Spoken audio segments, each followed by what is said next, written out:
Saludos, amables televidentes, bienvenidos al programa de las 8, aquí a través de Canal Tro. Hoy nuestra primera parte del programa vamos a dedicarlo para hablar de cultura. La cultura que tiene diversas manifestaciones y el invitado es una persona muy entendida en esta materia. Primero, amables televidentes, les presentamos nuestra sección Gente Saludable, con el aporte de la Fundación Cardiovascular de Colombia. Bienvenidos. Buenas noches, mucho gusto. Mi nombre es Natalia Pardo, yo soy médico de la Universidad Militar Nueva Granada y neuropediatra en la Universidad Nacional de Colombia y trabajo en la Fundación Cardiovascular de Colombia. En la noche de hoy les voy a hablar acerca del dolor de cabeza en niños o la cefalea en niños. El primer ítem que hay que considerar es que la cefalea en niños es un motivo muy frecuente de consulta a los servicios de urgencias. Se habla que es el tercer motivo más frecuente de consulta en la población pediátrica después de dolores en otras localizaciones, como por ejemplo en la región abdominal. Son muchas las etiologías o las posibles causas del dolor de cabeza en niños. En el caso del dolor de cabeza agudo que lleva a la consulta de urgencias, lo más frecuente es que sea secundario a algún otro tipo de patología, generalmente de origen infeccioso, es decir, la razón por la cual ocurre el dolor de cabeza con mayor frecuencia en los niños de forma aguda es otra enfermedad que por lo general se asocia a fiebre y que de forma secundaria a dolor de cabeza. El foco más frecuente de infecciones que llevan a la aparición posteriormente de dolor de cabeza son las infecciones del tracto respiratorio superior.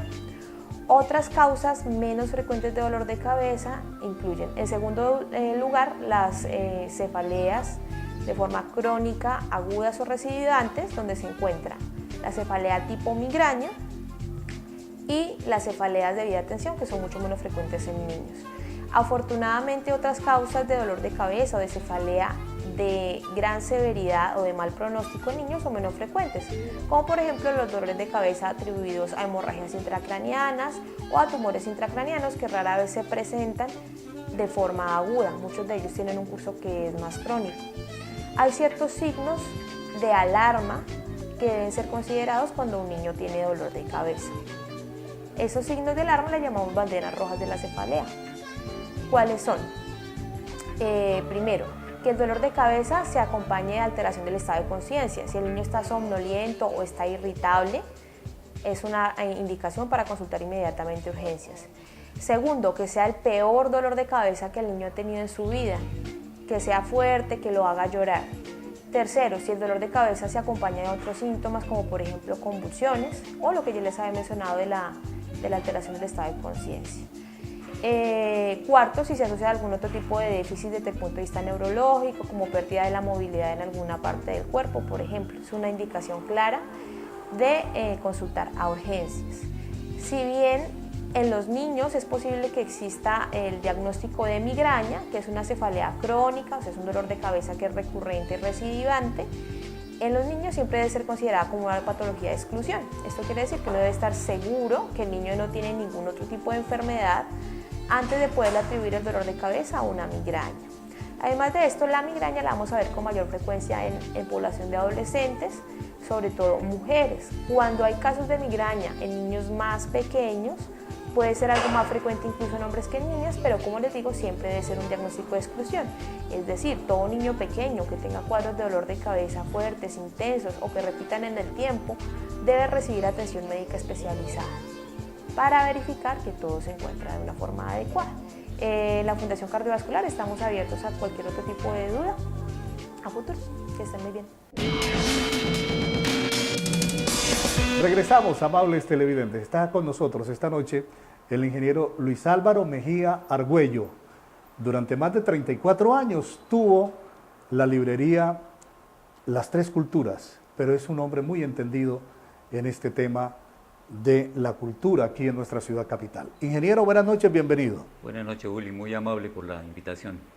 Ahora, por estos días que se habla tanto de cultura, pero por cosas negativas, es bueno traer a recordación el ícono que marcó su librería, Las Tres Culturas, en la ciudad de Bucaramanga, y uno ve con nostalgia cómo desaparecen estos espacios. ¿Por qué desaparece Tres Culturas? ¿Por efecto del modernismo o porque no tuvo apoyo? La falta de apoyo, fundamentalmente, nosotros consideramos que las librerías hacen parte de la infraestructura cultural de una ciudad. Una librería es un espacio fundamental donde se recrea la imaginación, el conocimiento y se reencuentra uno con historias y mundos completamente distintos y le abren el panorama del universo. Desafortunadamente, pues sí, son 34 años de trabajo, de dedicación con Clarita, mi señora, y últimamente con un poco de amigos ya los últimos 5 años que logramos integrar para tratar de salvar la librería, la integramos a FUSADE. Pero todo ese proceso que se inicia en la década del 80 en la Casa Custodio García Rovira, fue un proyecto que nosotros soñamos toda la vida, y a los que nos gustan los libros, el mejor deseo es tener una librería, de eso sí no hay duda, porque es reencontrarse permanentemente con cosas nuevas. Iniciamos allí, abrimos la librería, había un espacio muy hermoso, la casa es una casona vieja, muy bella. Estamos hablando exactamente de qué año. En el 82, 83. Entonces, en la calle 37 es la primera sede. Esa es la primera sede, allí duramos más de 15 años. Me dice don Julio Camargo Santo Domingo, que le siguió la huella, dice que era un excelente tertuliadero este espacio ahí enfrente de la casa Custodio García Rovira. No, era en la Casa Custodio García Rovira, frente de la casa de la Academia de Historia, sí, de la Casa de Bolívar. Bueno, y entonces era un espacio y la gente iba y charlaba, se tomaba un tinto, leía un libro. Sí, era un espacio muy hermoso. Ahí nosotros todos los sábados convocábamos a escritores, a historiadores, a pintores, y hacíamos una actividad. Era un espacio para el encuentro, fundamentalmente, era un espacio muy bonito, muy agradable, porque eso facilitaba no solamente el intercambio de opiniones, sino en cierta forma fraternizar alrededor de los proyectos, de todos esos sueños y esas ideas que en ese momento nosotros jóvenes pensábamos que podíamos hacer. ¿Y de dónde nació la idea de crear 3 culturas ahí en la 37? A ver, este proyecto lo iniciamos con Carlos Nicolás Hernández, es un cuñado, pues la idea nace a partir de él, nos reunimos y se concibe ese proyecto. Como le digo, el interés de nosotros siempre fue el de tener una librería. Desde que estamos en el colegio y desde primaria, pues aprendimos que la literatura era una de las cosas maravillosas que nos podían servir en el proceso ese del vivir. Ingeniero, ¿era rentable tener una librería en esos años 80? No era rentable, en esa época medio se mantenía, ¿no? Nunca en la librería tuvimos punto de equilibrio. Lo que sí le cuento es que pues yo soy ingeniero, yo trabajé como ingeniero, posteriormente estuve vinculado a la administración pública como secretario de Cultura, director de la Biblioteca Turbay, estuve también en la gobernación trabajando en el jefe de institutos descentralizados, fui gerente de Fondicer, he estado en muchas áreas trabajando, y cuando salí de la parte pública pues tenía mi empresa de ingeniería para defenderme, entonces siempre había recursos por fuera de la librería, mi señora es maestra y obviamente... O sea, ¿subsidiaban ese hijo?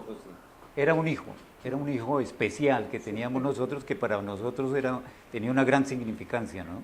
Bueno, ingeniero, pero después de la 37, ¿para dónde se va? Porque ustedes tuvieron varias sedes. Varias sedes. Pasamos a la 35, donde están todas las papelerías, Paseo del Comercio, con 13.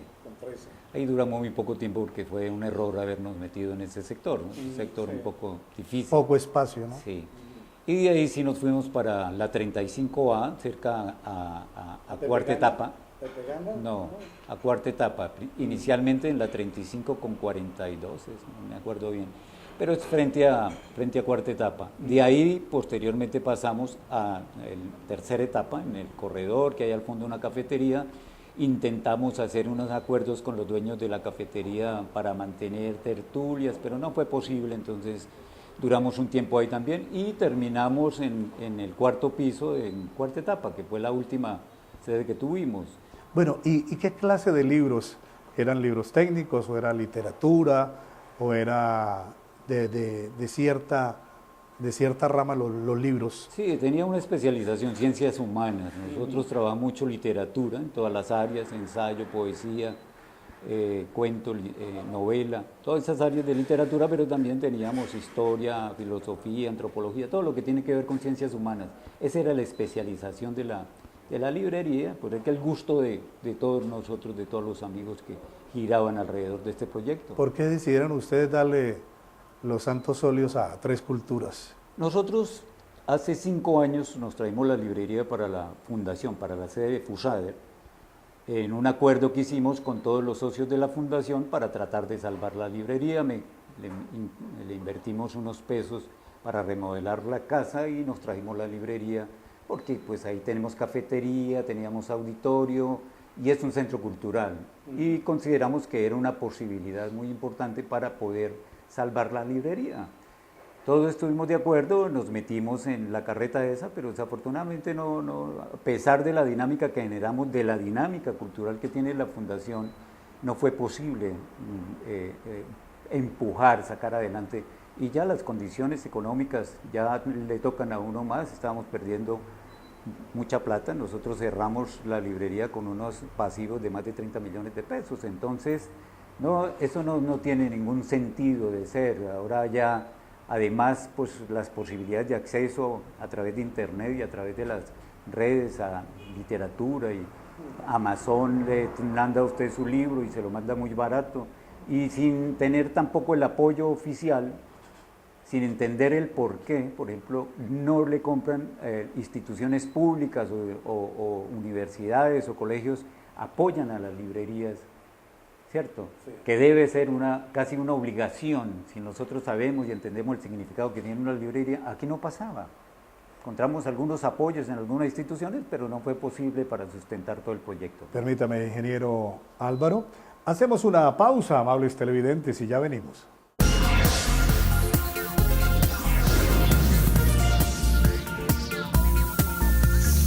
Soy Carlos Ibáñez. Aquí en Bucaramanga los que deben vivir intranquilos son los bandidos y los delincuentes, y no la gente buena, honesta y trabajadora. Lideraré como alcalde la seguridad de Bucaramanga. Aumentaremos el pie de fuerza, más policías en los barrios. Implementaremos tecnología de punta para combatir la inseguridad y realizaremos consejos de seguridad en todos los barrios. Seré el primer policía de la ciudad. Juntos lo hacemos posible.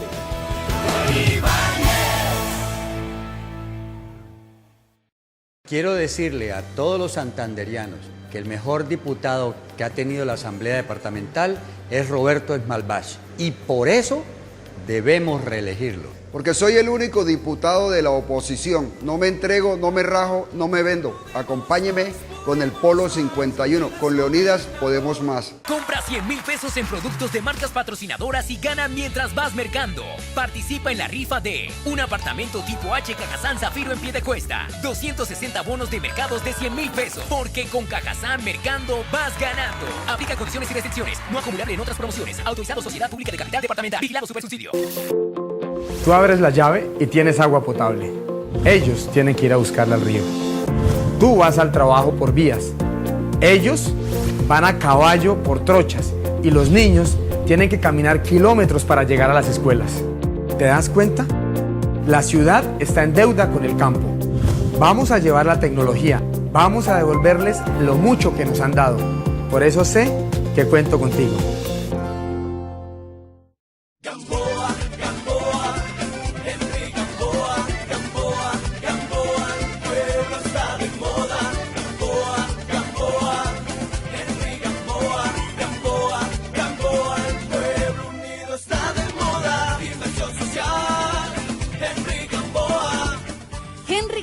Al Consejo de Bucaramanga, marca 6 por el Partido Liberal. Yo ando trabajando con Carlos Fernando. Con Carlos Fernando estamos todos. El pueblo lo quiere, es mi gobernador, con Santander en serio. Yo ando trabajando con Carlos Fernando. Con Carlos Fernando estamos todos. Carlos Fernando, gobernador. Santander en serio. La decisión del pueblo. Atención, a punto de derrumbarse un famoso edificio de Bucaramanga.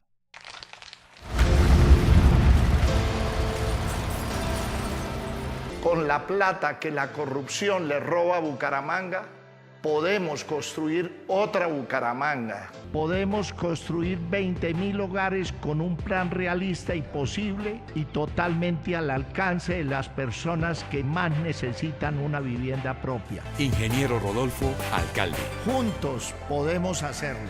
Publicidad, política pagada. Albernia somos todos, comprometidos por Bucaramanga. ¡Albernia somos todos! Por más educación llegó el momento de actuar. Por una Bucaramanga con cultura llegó el momento de actuar. Por más seguridad llegó el momento de actuar.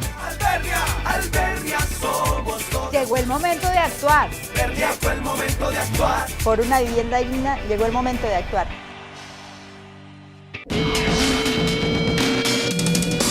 Regresamos aquí al programa de las 8. Esta noche estamos hablando con el ingeniero Luis Álvaro Mejía Argüello. Durante 34 años tuvo una de las más famosas librerías de Bucaramanga, Tres Culturas. El precio del libro también influyó y las grandes librerías que existen en el país influyeron para que terminara la vida de Tres Culturas. No tanto, a mí me parece, yo una de las cosas que más nos ha afectado es la falta de solidaridad de ciertos sectores frente a este tipo de proyectos. Porque nosotros hicimos trabajos muy importantes alrededor de la promoción de la lectura. Y obviamente el negocio se ha venido deteriorando en la medida en que las mismas editoriales vienen a las ciudades y les venden a las universidades. Que debía ser un trabajo de las librerías, ¿cierto? Entonces, cuando va uno a ofrecer a una universidad, ¿sí?, o invita al director de la institución para que vaya a la librería y mire a ver qué posibilidades hay, dicen, bueno, pero es que nosotros le compramos la editorial y nos da un descuento que usted no nos puede dar. Nosotros no le podemos dar descuento porque nos dan el 30-35% por los libros que tenemos. No podemos dar descuento porque la rotación de los inventarios es muy escasa. Entonces, al no rotar inventarios, no hay un movimiento de efectivo que permita realmente darle rentabilidad al proyecto. Entonces, ese es uno de los aspectos que le dieron por la cabeza a las librerías. Y el otro aspecto es la falta de solidaridad por parte de los organismos oficiales que promueven la cultura en el departamento. Desafortunadamente, nosotros en Santander y en el país, fundamentalmente, no se entiende por qué la cultura, por qué este tipo de instituciones está por debajo de los intereses de la clase dirigente, cuando es fundamental. Los libros son fundamentales, la literatura es fundamental. En el proceso de construcción de vida de esos niños y de esos jóvenes que van a ser el futuro de este país, en los libros está la posibilidad de encontrarlo, ¿no? Ingeniero Luis Álvaro, ahora el gobierno nacional a través de su ministra de Educación está promoviendo la lectura. Inclusive hay unos comerciales por televisión que han seleccionado los más populares actores. Y entonces aparece sentado en una sala con su niño y empieza a leer Rin Rin y empieza a leer libros infantiles muy conocidos, promoviendo la lectura. ¿Qué podemos hacer en nuestro país para que los colombianos leamos? Porque somos un pueblo con muy bajo promedio de lectura.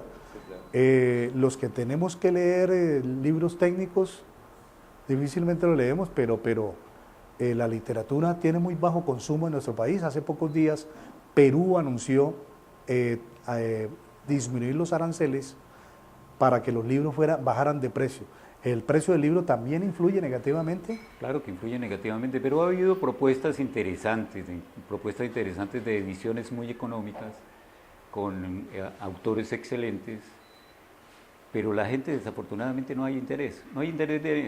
Pero se han hecho muchos ejercicios. Yo cuando estuve en la universidad con el proyecto de literatura que llamamos Relata, que se conforma un equipo, un grupo, y después utilizamos estos muchachos para ir a dictar talleres en los colegios y fue una experiencia muy bonita.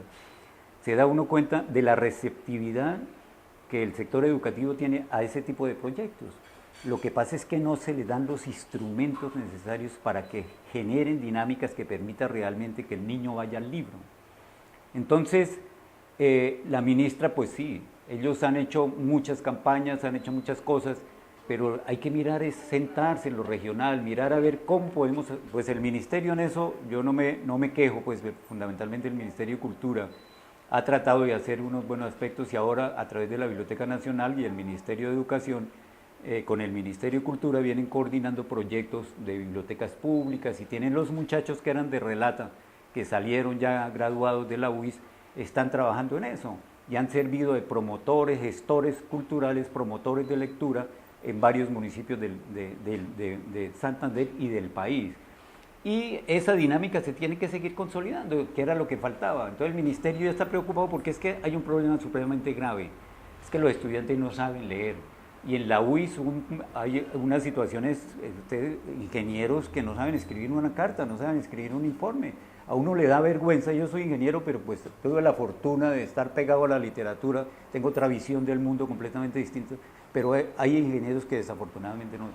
Y son muy técnicos, muy científicos, pero al momento de redactar, de expresar, no se encuentra nada. Entonces hay problemas a nivel primaria, a nivel secundaria y a nivel de la universidad. Nosotros hicimos un trabajo con la Universidad de Antioquia y otras universidades haciendo una reflexión y se sacó un documento muy interesante que se le entregó al ministerio de la necesidad de volver a las humanidades, de volver para tener la posibilidad de formar seres humanos, seres con una visión de mundo completamente distinto. Las humanidades tienen que volver a las universidades, las sacaron porque eran de relleno.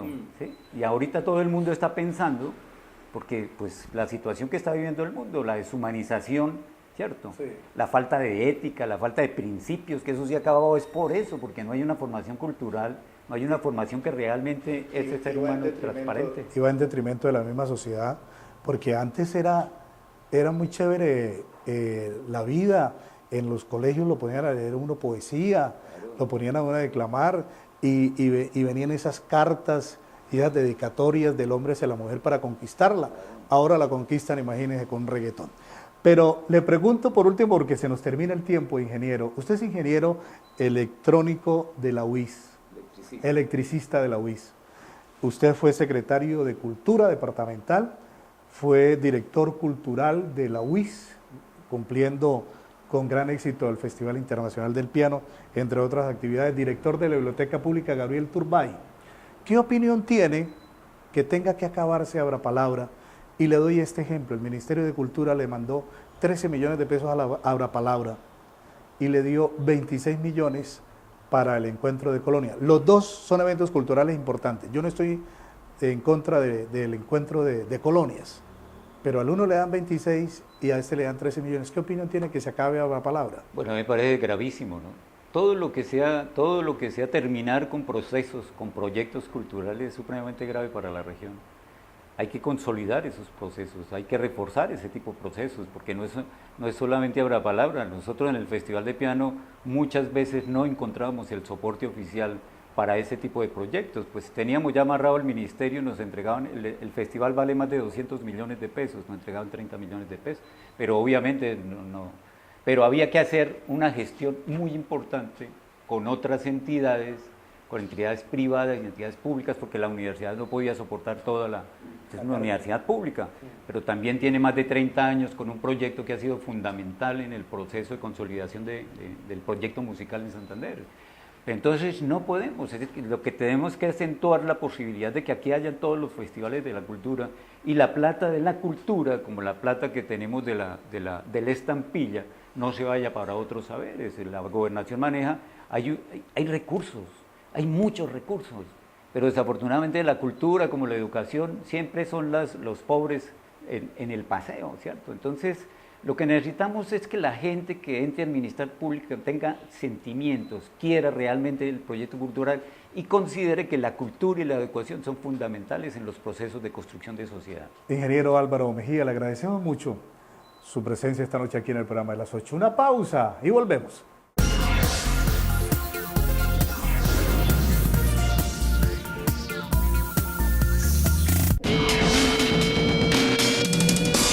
Continuamos en el programa de las 8 y ahora temas económicos con el aporte de Financiera como Ultrasan. Con el ánimo de apoyar los sueños y metas de la comunidad del nororiente del país, Financiera como Ultrasan, cooperativa especializada en ahorro y crédito, trabaja por incentivar la cultura del ahorro entre sus asociados. Por ello cuenta con un amplio portafolio de productos y servicios ofreciendo alternativas para mejorar la rentabilidad y el futuro de la comunidad. Uno de los grandes objetivos que tiene la cooperativa es mejorar la calidad de vida de nuestros asociados. Y una forma de mejorar la calidad de vida de nuestros asociados es generar cultura del ahorro. Financiera como Ultrasan ayuda permanentemente a personas naturales y jurídicas a cumplir sus sueños, ofreciendo el plan de ahorro programado paso a paso, los ahorros de una vida, donde a través de un monto mensual el asociado puede asegurar su progreso a mediano y largo plazo. Este plan de ahorro programado le permitirá a nuestros asociados en el año 2014 en cada trimestre participar en 20 sorteos hasta de 1 millón de pesos. Igualmente un gran sorteo en el mes de diciembre de hasta 25 millones de pesos. Nos ofrece un seguro de vida gratuito, nos ofrece unas transacciones a cero costo, es decir, es un producto que en ninguna otra entidad podríamos encontrar. Quiero agradecerle a Financiera como Ultrasan por todos los servicios que me ha prestado para mi negocio. Terminamos por hoy, amables televidentes. Gracias por su sintonía. Una feliz noche. Hasta mañana.